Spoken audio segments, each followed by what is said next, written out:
Assalamualaikum dan salam sejahtera. Anda kini sedang menonton sesi podcast bersama saya Haila Rashid bersempena dengan Expo Pameran Harta Tanah Bumi Putra BIPEX.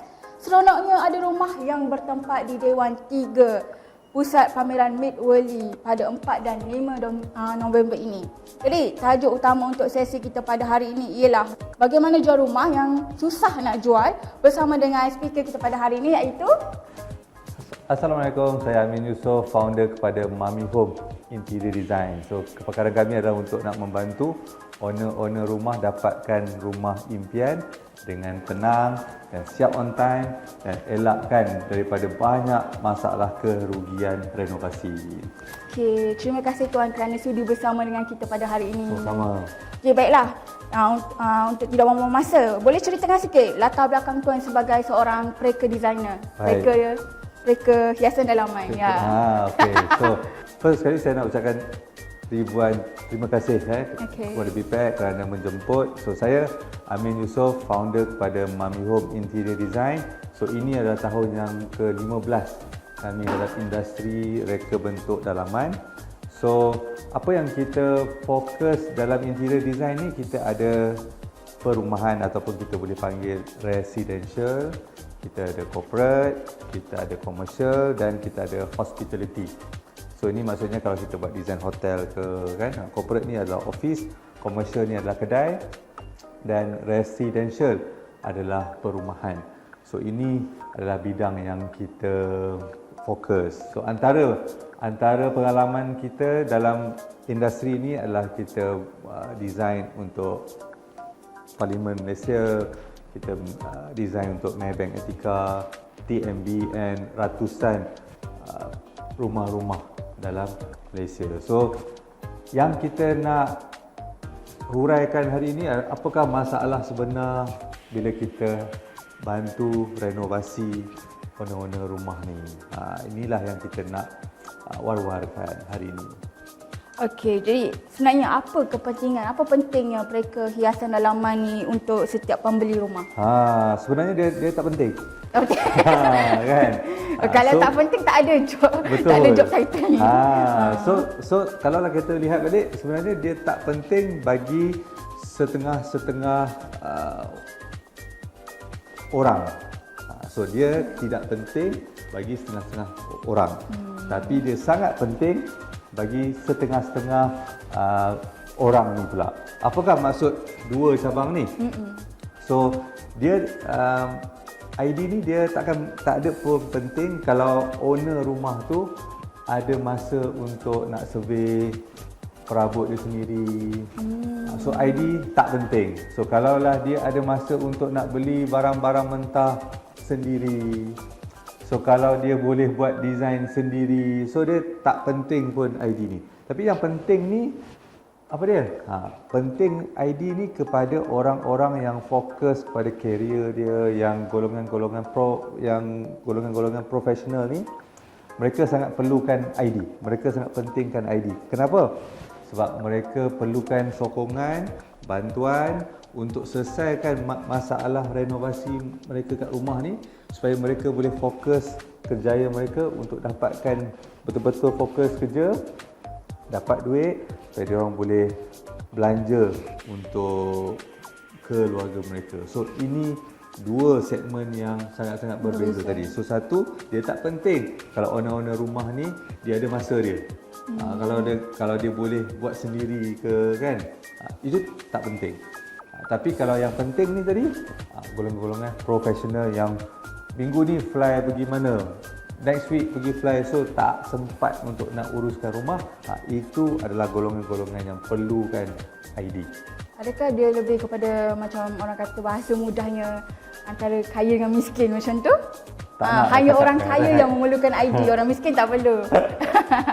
So obviously kalau kita lihat benda tu, itu adalah yang kita nampak dan kita sedar benda tu.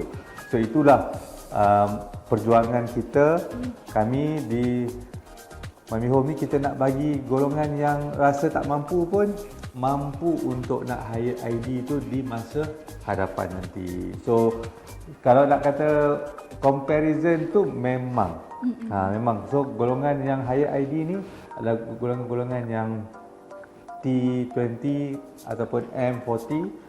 Mereka memang perlukan khidmat ID ni. Okey, jadi ID ni boleh dibuat sendiri ke secara DIY? Okey, so boleh. Boleh. Kalau sangat-sangat boleh kalau anda nak buat DIY sendiri. Yang penting anda kena ada ilmu. Ilmu. Maksudnya apa? Ilmu ni. So betul ke barang ni boleh pakai dengan cara pasangan yang betul ke? Kan? Adakah barang ni sesuai tak dekat tempat sini? So ini anda kena ada ilmu. Apa akibat kalau tak ada ilmu? So anda beli barang salah dan anda pasang benda yang salah, cukup bulan anda rasa kenapa rumah saya belum lagi siap-siap? Sebab asyik rosak. So DIY boleh kalau anda ada ilmu. Nombor 2, DIY boleh kalau anda ada masa. Kalau anda tak ada masa, ini bahaya kepada rumah anda sebab takut rumah anda tak boleh nak siap on time.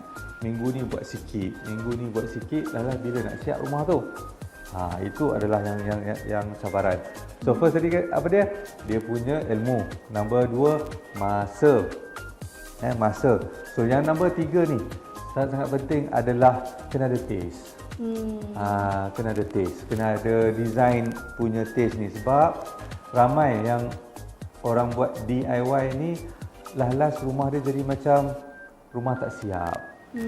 Jadi macam rumah setenggan. Sebab apa? Asalkan murah je, beli je lah. Shopee tengah sale, online punya sale tengah duk jalan ni, beli tapi dia tak ada taste. So bila dia tak ada taste, kombinasi design rumah tu nanti akan salah buat. So inilah yang kelemahan DIY. Tapi tak salah buat, tapi anda kena ada 3 perkara tadi. Okey, sikitlah saya nak selit sikitlah. Baru-baru ni ada tular seorang TikTokers, pempengaruh yang orang kata dia buat DIY sendiri sampai rumah dia cantik lah. Dia rumah orang PPR. flat. Yes, betul. Tapi bila masuk dalam rumah dia dah macam apartmen mahal, macam rumah mahal. So adakah dengan tindakan beliau tu sebenarnya telah mengambil alih posisi ID di Malaysia ni? Adakah ID di Malaysia ni rasa tercabar dengan kehadiran orang kreatif sebegitu? I see. Okay. So kalau pandangan sudut macam tu, benar-benarnya tidak langsung tercabar, tidak langsung ganggu market untuk ID kerana orang-orang yang macam ni memang golongan yang segmen itu, segmen yang DIY. So memang dalam konsep DIY ataupun golongan yang suka DIY ni, mereka suka buat sendiri kerana apa? Kerana mereka ada masa, minat. Yang minat ni kita boleh jadikan dia taste lah, kan? Dia punya cita-cita rasa. And then dia boleh ada masa untuk nak beli barang sendiri, lepas tu dia nak tukang sendiri. So silakan. Sebab itu adalah hak mereka dan mereka lebih rasa puas hati bila dia siap sendiri. Yang bestnya mungkin sebab dia boleh buat sendiri dengan suami, isteri. So benda tu lebih bermakna bagi golongan-golongan macam ni. Luangkan masa bersama keluarga, aktiviti. Betul. So bagi pihak ID pula, sangat besar market ID. So kalau anda boleh buat sendiri, kalau anda boleh cuba nak buatkan sendiri, silakan. Sebab kita ada sektor-sektor yang sangat-sangat perlukan ID, sangat-sangat perlukan bantuan ID, bimbingan untuk nak selesaikan. Isu apa? Isu masa mereka tak ada. Isu apa lagi? Kontraktor lari. Isu apa lagi? Scammer. Ini sangat-sangat benda yang tengah jadi besar sekarang ni. Ini ID-ID yang serius ataupun profesional, ini adalah satu sektor yang kita nak kena fokus, bantu orang yang lebih memerlukan. Okey, jadi apa perbezaan antara ID DIY dengan serah pada yang pakar? Okey. So beza dia adalah, of course, kalau kita lihat, kalau dalam projek yang betul, projek yang kita urus, ada 3 perkara yang kita ukur. 1 adalah masa, 2 adalah kos, 3 adalah kualiti. So kalaulah kita tengok DIY tu, Obviously kalau dia boleh selesaikan dengan masalah masa dia, itu beza dia. Maksudnya dia kena korbankan masa dia sendiri. Tapi kalau High ID, masa dia tidak terganggu. Masa dia boleh fokus kerja, fokus energi dia betul-betul, kerja betul-betul, so dia tak terganggu. Tapi yang DIY tadi, malam ni aku nak kena potong lah Betul. board ni. Dia kena ada penjadualan. Lagi kan. Lepas tu nak kena betul ke nak kena beli petang ni material. Malam ni nak pakai. Salah lah material beli. Betul. Ini semua adalah masa. Nombor 2, cost. So kalau DIY ni adalah macam try and error. Belilah try ni cukup tak? Ni kalau tak cukup, kita beli esok. So dia mengganggu masa dan cost. Tapi kalau interior design yang proper, kita dah ada costing. Ini sahaja cost yang akan dibelanjakan.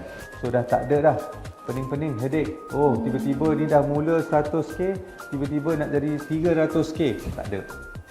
Memang ngam-ngam lah. Ngam-ngam sebab apa? Kita dah rancang dahulu sebelum mula renovasi. So ini sangat-sangat ketara beza dia. So lepas tu yang paling last sekali adalah apa? Beza dia quality. So obviously kalau anda yang suri rumah ataupun anda yang kerja office, tiba-tiba anda nak buat skirting ataupun beading, obviously tak sama dengan pakar yang memang setahun ataupun 8 tahun, 10 tahun dah memang buat kerja tu. So obviously kerja dia lebih kemas, dan yang DIY ni kita apa yang ada kita kena terima.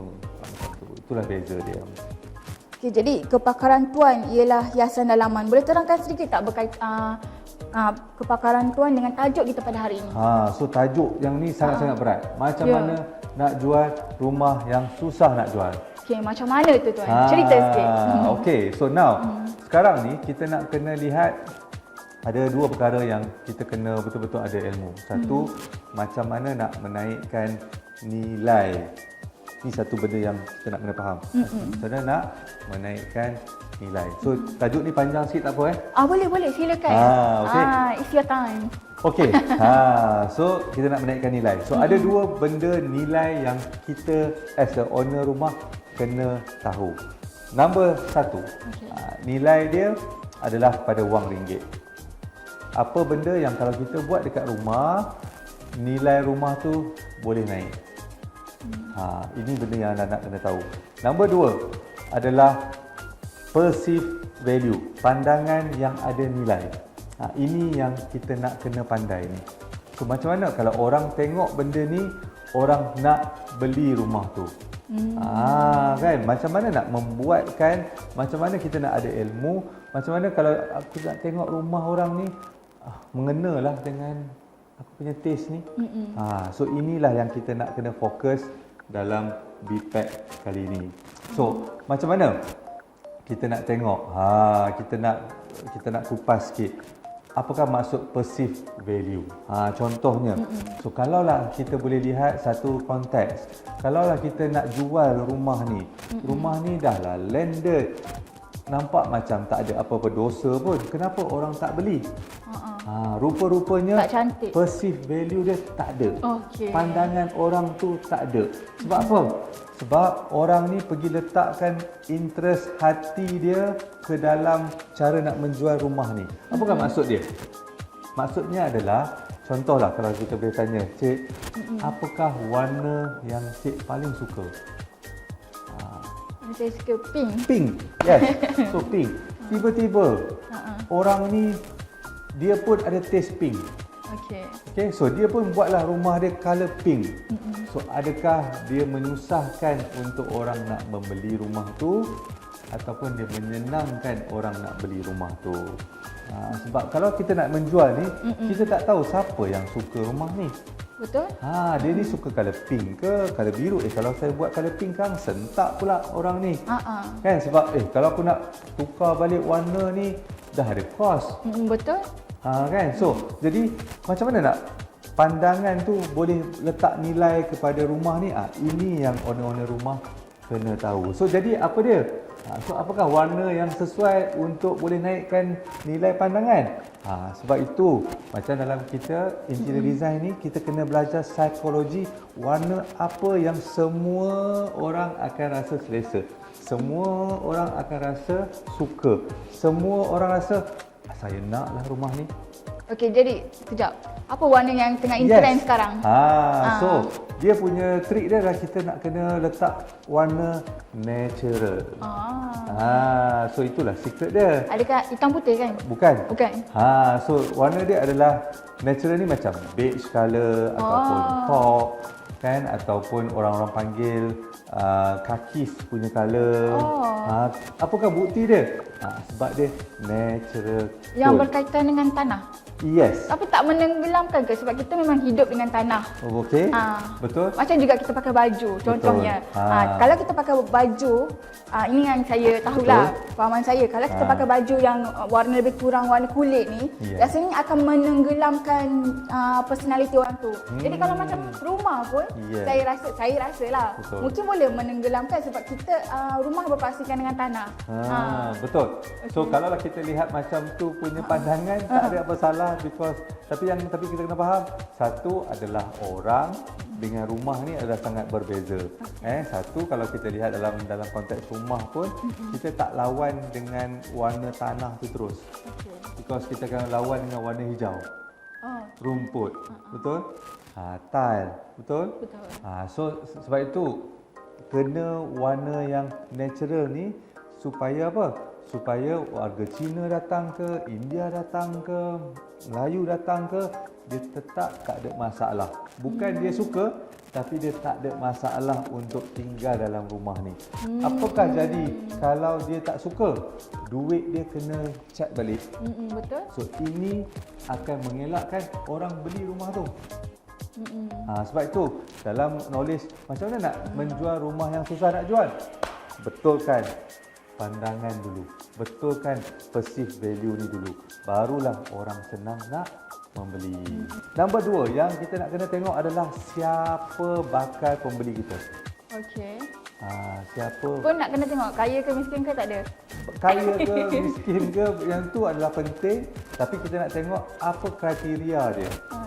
Contohnya lah, sebab kalau nak menjual ni sangat-sangat relate dengan psikologi. Contoh, kalau rumah ni ada 3 bilik. So saya punya target adalah orang yang anak 3. Salah. Salah. Kenapa? Sebab dia ngam-ngam sangat bilik tu. So patutnya apa? Saya nak orang yang ada 2 anak je. Sebab satu lagi bilik ni adalah untuk nak dijadikan surau ataupun guest room. Semua tu kita dah kena pandai pilih, fikir benda tu. Barulah rumah anda senang nak membeli. Sebab saya dalam bidang jualan ni pun, kita nak jual package, kita nak jual rumah, kita nak jual design. Kita tak boleh jual pada salah orang. Kan? Ataupun dalam bahasa senangnya, kita tak boleh bagi ubat yang salah kepada pesakit yang salah.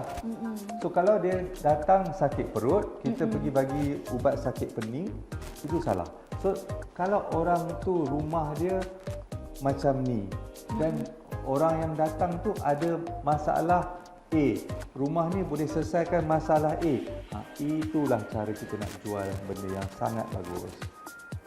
So, itu cara dia kalau kita nak menjual barang yang susah nak jual ni. So kita kena betulkan benda ni dulu. Jadi setakat ni agak-agak tahap kesukaran tu berapa boleh bagi?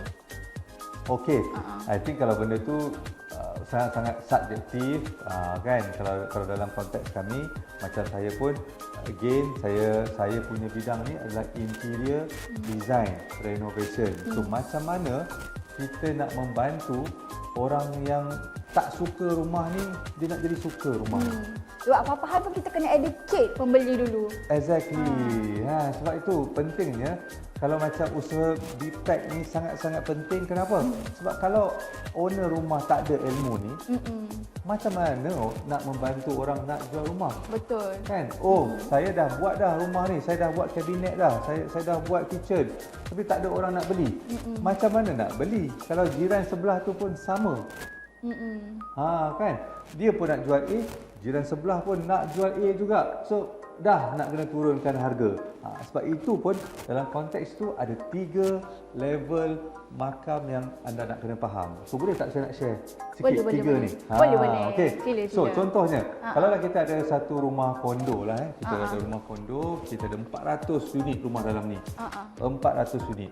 So level yang pertama, kasta yang pertama, orang nak jual rumah kosong.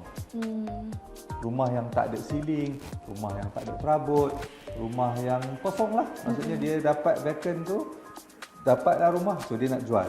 So anda kena lawan dengan berapa ramai orang yang nak jual rumah kosong. So mestilah anda nak jual, mesti anda nak kena lawan dengan ramai orang. Betul. So bila anda nak lawan dengan ramai orang, katakanlah 200 orang. So 200 orang anda nak kena bahagi dengan anda lagi. So maksudnya berapa persen anda nak menang dalam lawan anda yang rumah kosong ni. Sebab itu ada susah nak menang. Sebab anda lawan dengan ramai orang, ramai player. Orang jiran-jiran sebelah pun nak juga jual rumah kosong. Itu kasta yang bawah. Kasta saya pergi puak yang bawah lah. Okey, baik. Puak yang ke second ni, puak yang kedua ni. Kedua ni apa? Yang dia nak jual rumah ataupun dia nak sewakan rumah yang ada partial fully furnished. Partial furnished. Maksudnya dia ada perabot, dia ada tak semua, tak kitchen, lengkap. tapi dia tak lengkap. So tapi dia golongan yang tengah ni. Kan? So adakah ramai tak orang? Ramai juga. Ramai tapi dia tak ramai macam bawah ni. So dia macam orang panggil jarang.